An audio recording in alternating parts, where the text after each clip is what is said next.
Hi Rolling Stone India, we are the Shillong Chamber Choir. So the choir was first formed in 2001. Around the autumn of 2001 was when the first choir came together. And then in 2002, January was actually the first show. And Uncle Neil founded the choir after coming back from the UK for about 13 years, in which he studied there. He studied music for 13 years and found that there was a tremendous pool of talent, and it just needed that one person to bring things together, and that's what he did. And he formed the Shillong Chamber Choir all the way back then. That was many years ago. And Uncle Neil being Uncle Neil, although the word choir is there, it's been throwing people off for the past 20 years. But from the first concert itself, there was Queen, there was ABBA, there was all kinds of different music that was part of it, including some Beethoven and different classical pieces as well. And it was all part of one concert. And then that was the first go, and it was 2 nights sold out from the first time itself. And then the name of the choir started spreading. And if you talk about Uncle Neil spearheading the choir, I mean, the Shillong Chamber Choir is what it is because of him. He founded it. It took 20 years of tireless work, and more than the music, especially when I say new group, this group of singers, which has been together now since 2006, this group, the ambition or the motive behind it was not the music. It was something much deeper than that. And I think that's why this group has now been together for the past 16 years. I think that's a testament to Uncle Neil and to what he has driven into us. And when you talk about spearheading, let's talk about the musical side of things. He didn't like to do things normal, if you know what I mean. He didn't like to do things like everybody else would do. He would bring in his classical background, his Western classical background, and put it into things like Ye Dosti, and put into things like Zindagi Milke Bitayenge, and put in these different elements and add a certain level of class to our arrangements. A lot of choral harmonies there, a lot of influence from Western classical. And then he brought it, for example, to a piece which we did at Zakir Hussain, which he called something new. It has tabla bowls and piano and orchestra and the choir doing complex vocal harmonies on this particular piece. So, and if you come, to those who've been to our concerts, it's never something that you can predict in that sense.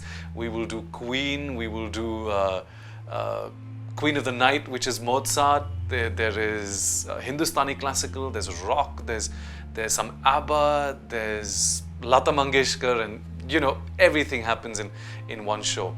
So that sense of inventiveness is something that is very deeply instilled in the choir, and of course the sense of unity, which is something very important as well. Yeah.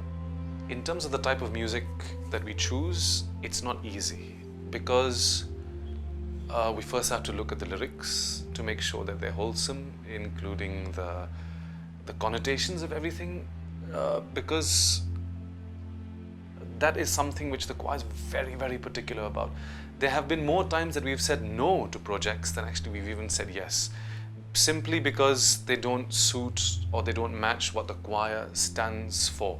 And that's why we love doing the oldies, because it brings about a certain sense of nostalgia, a certain sense of joy. The lyrics are beautiful, the melodies are beautiful. So in terms of doing these particular songs, then we put them together, with other pieces from all over the world. Popular pieces, of course, and then somehow they fit together, and when that fit happens, it's something magical. It's something that brings a tremendous amount of joy for us when it works out.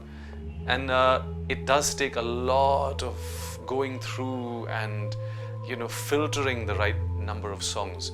So yeah, when we talk about which songs and in terms of choosing, I think that would be the main thing. And that it shouldn't be too away from our identity.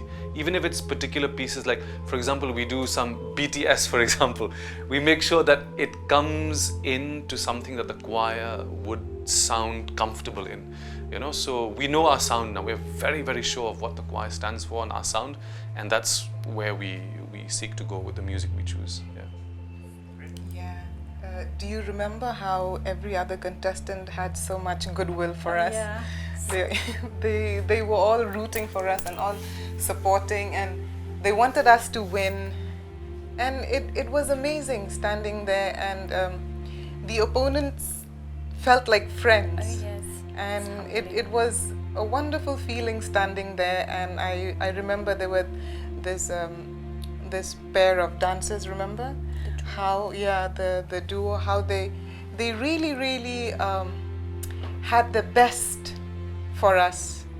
And winning India's Got Talent also brought a lot of unity for the people of Shillong. I remember someone telling that there were no fights and ill feelings between the different communities living in Shillong, and for once there was so much peace, and that was quite something to achieve. It's not so much just winning India's Got Talent, but the fact that this one group in that platform and what that platform India's Got Talent could achieve. The rest of India doesn't know this, but there was so much oneness in that one community in Shillong, and that was quite something. There were no fights, there were no bickering amongst different communities. It was amazing. And of course, if we were to talk about opportunities, I must say that we are very thankful for the opportunity of India's Got Talent. It's something that really gave us that push. It was a springboard for us to do what we are doing now. Now this is our work, our job. The industry, the showbiz industry has recognized us because of India's Got Talent, and now I am thankful for where we are. Yes, definitely. Well, needless to say, it was an absolute privilege because we were approached before India's Got Talent. We had a friend come over who was quite an influential person at the time, and he said, well, there are talks that we'd like to put you forward for performing for Obama, and at the time there was no ways we... Quite unbelievable. Yeah, we were like, okay, maybe he's just coming and talking about it. But when the time came and he said it's actually happening, and we were like, this is crazy. Mainly because we come from Shillong, and as you know, this is pre-India's Got Talent, so we weren't really out there yet. And it was a very remote place when it comes, look at the amount of talents that are here in India. All over, you have so many famous people around, but they happen to say, you know, there's a Shillong Chamber Choir, small choir, they're hidden. We'd like to bring them and represent.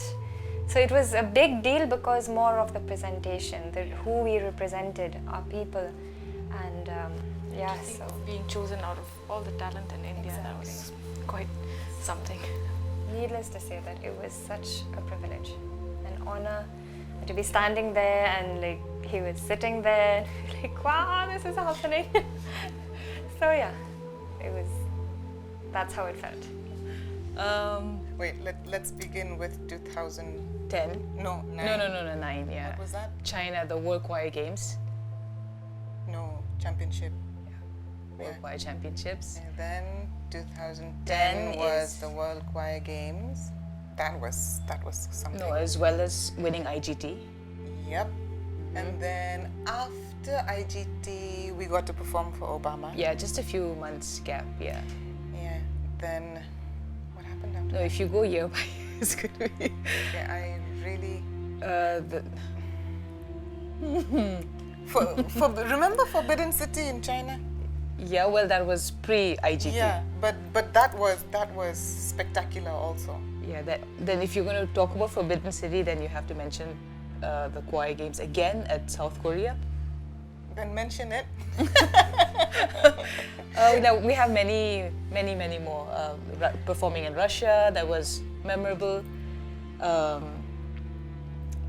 Zimbabwe, Yeah, pretty blank, I think. the recent one, Interpol. Interpol, yes. Interpol. That was heavy going, like workouts.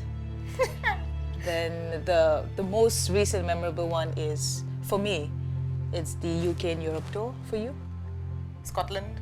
Scotland, yeah. Scotland London, was Norway. Scotland for me was memorable because of the way the setup was. Yeah. And was also, really how can we private. forget with Mr. Bachchan at the Yeah. Kaun Banega property? Yeah, KBC. KBC is it's a very memorable show for us because of the relationship that the choir has Yeah. with Mr. Bachchan. He's always been so supportive of us, and besides all these global experiences, I must say we have this soft contact with people, and one is Mr. Bachchan, definitely, and also the fact that A.R. Rahman, Yes. Yeah. Remember when he came to our house for a visit? yeah, that was, I think that's name dropping now. No, and also the other memorable one is Zakir Hussein's birthday. Remember? No, Zakir Hussein's birthday? No, not Zakir Hussein's No. birthday. We collaborated with Zakir Hussain. Yeah. And, And Andrea Bocelli was there in the audience. And then he really liked our version of the prayer. He wrote back to us, remember? Okay. We have, regarding the musicians, we have two ensembles, and one is the band and the bigger one is the orchestra. So definitely regarding the musicians, we look for people who are skilled at their art and people who are flexible doing different genres. And it's not just the technical part, but we look for people who are accommodating in different ways. So definitely discipline is one of the main, a major ingredient of being part of us. But at the same time, they have to be flexible. For example, the rehearsal is supposed to be at 1. But regarding the technical part, maybe we have to shift a little bit in. And these are people who have to understand the situation and people who bring in a good atmosphere, people who can take reviews and people who can work along with us in a good spirit. And regarding singers, the core group of the Shillong Chamber Choir is about 10 singers, but there are situations where we need a bigger amount of singers and we recruit people. For example, a few years back we did Franz Schubert's unfinished opera called Shakuntala, and for that we required about 20 singers. So we recruited people. Recommendations can come in from people that we know or from somebody else, but definitely people who are easy to work with and who have a humble attitude to learn and work in a good spirit. Yeah, gospel music is, I can say it has played a very significant role, especially from where we come from, Shillong. We are born in a culture where we sing a lot, especially in churches, and it has also, it's like a platform that encourages people to bring out their own compositions, I can say. And yes, I can say me and my brother here, where we come from a family where I can say that my father was one of the first gospel band in Shillong, and yes, there's a lot of talent, and that talent is found has been influenced by gospel music. But in 2001, Uncle Neil came with an idea. He came from England, and he formed a choir group. But this was the first time when you say choir, it's always look at a gospel choir. But this was somehow different because it was secular music, and it was first, and I remember it was the first show, and it went off very well. And when you look at Uncle was highly influenced by the band Queen. Yeah. And when you say gospel, it's in the harmonies where there are many. I mean, there's an alto, a tenor, or a bass singing, and when you sing in a choir, you learn a lot about how to work and function as a group. You can't out-sing anyone. And I would say that, and in 2010, we were invited, we were called to sing in India's Got Talent, and that was how we got to go with that choir music into Bollywood field, where we incorporated choir music into Bollywood style, which I think it was something new for the Indian masters to see. And yes, I would say it has had a tremendous impact on our region. And yeah, we love singing, and we would love to see more. And since our going through IGT, we have encouraged a lot of other youths to come out, and a lot of other choirs are coming out, not basically singing choir music, but secular music. And it has, we would like to see more of that, and it is fun because we learn many things, and to blend. The first thing about a choir is we have to blend with one another, and it has had a tremendous impact on our group, and I love being part of the choir, and that is what I can say about this on the gospel field.